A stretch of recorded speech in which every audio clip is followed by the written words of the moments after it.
So at our house, we have this thing, and it comes from Chelsea. Shout out to Chelsea, love you. Woo woo, Chelsea.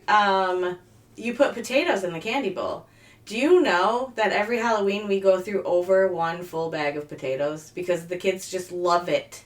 What do you mean? They take the potato instead of the fucking candy. And what did and they eat it? They just eat. They're like, yes, the potato house, and they take the potato. What the?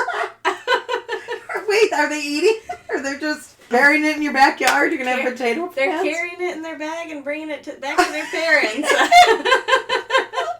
But seriously, so wait, neighborhood kids are taking the potato? Yes. I thought you meant your kids. I'm like, what are your kids doing? No. But that is hilarious. It goes into the candy bowl. So we did it in So Pleasant Prairie.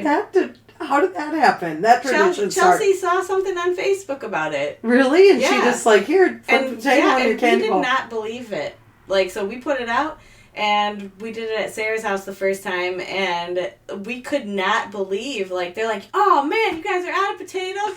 They were going to get in their friends, like, this is the house, this is the one. Yeah.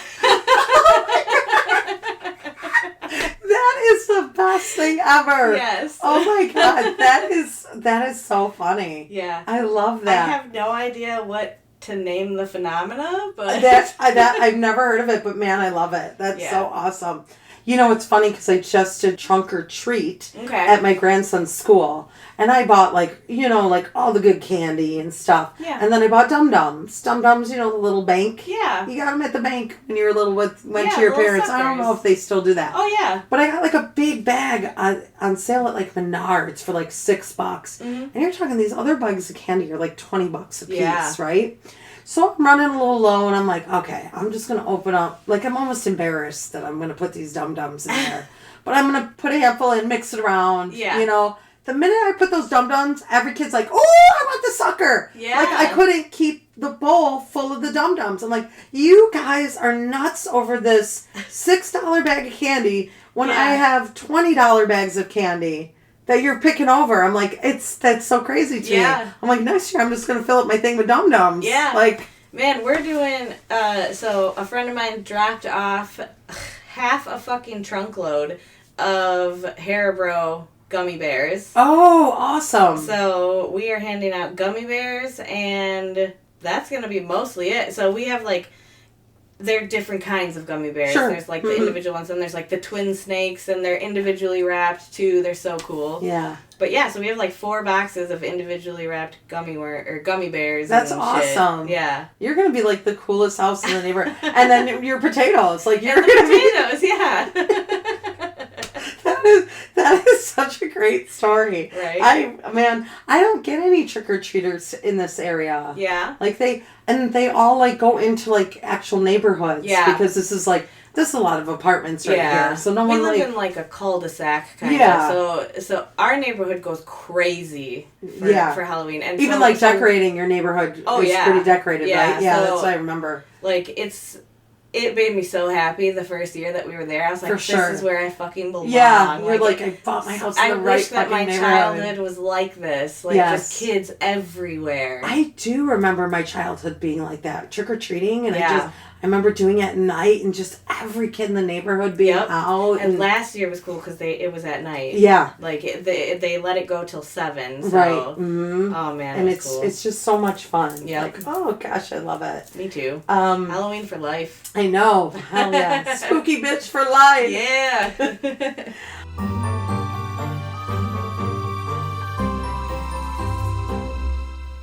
Grandson last weekend, and we're sitting, like, at the table, and he's like, Grandma, is that a crystal on your necklace? And I said, yeah. And he's like, that is the coolest thing I've ever seen. Oh, that's so cool. I know. And I was like, oh my gosh. He's like, why do you wear a crystal? And I was like, well, a lot of them are for protection or help you feel good, you know? And he's like, that's so cool. And I was like, oh my God, this dude just asked me about a crystal. I'm so excited.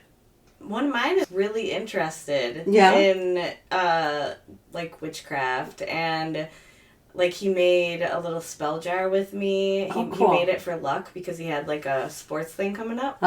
And then, See, so I came up... And making that spell jar gives them an extra little oomph of confidence, too. Right. They just needed some little reassurance. And yes. Making that spell jar was like, I got it. I made this spell jar. It. Yes. And, that is what a lot of magic is, mm-hmm. It's that confidence, that reassurance. I just came across a self-sabotage spell, and it's something that I could use, and I know it's something that he could use, too.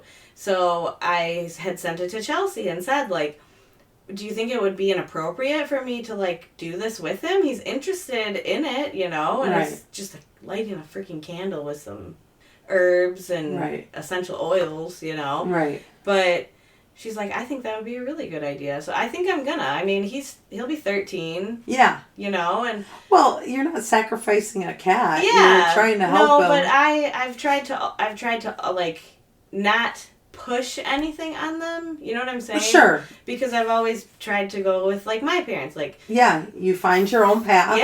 Yeah. Figure out what you believe and go for it. Believe it, If he really enjoyed the other spell, mm-hmm. I think he'd probably enjoy that as well. He likes to stage the house with me. Yeah, that's awesome. Oh, I love that. He went to Chelsea's house to help her unpack, and he told her that she has a ghost named Jarrett in her new house, which was not cool. What? But I went over there, and I don't think there is a ghost named Jarrett. I think he was just in a creepy new basement and was like, yep, there's a ghost in here. But he came up with a name for it. He came up with a name for it. Then the little shit told Jarrett that he could come and live with us. And he said, my mom's a witch. So she'll like you. It's okay. I was like, no. Swear. That's the kind of shit you can't be doing. Right. You can't just be inviting random spirits into our home. No, don't do that. Oh my gosh.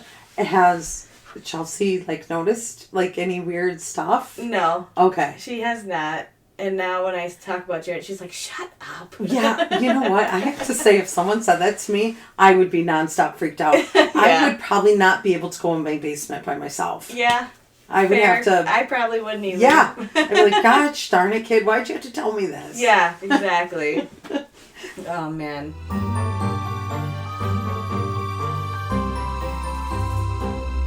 When I went to Whitewater...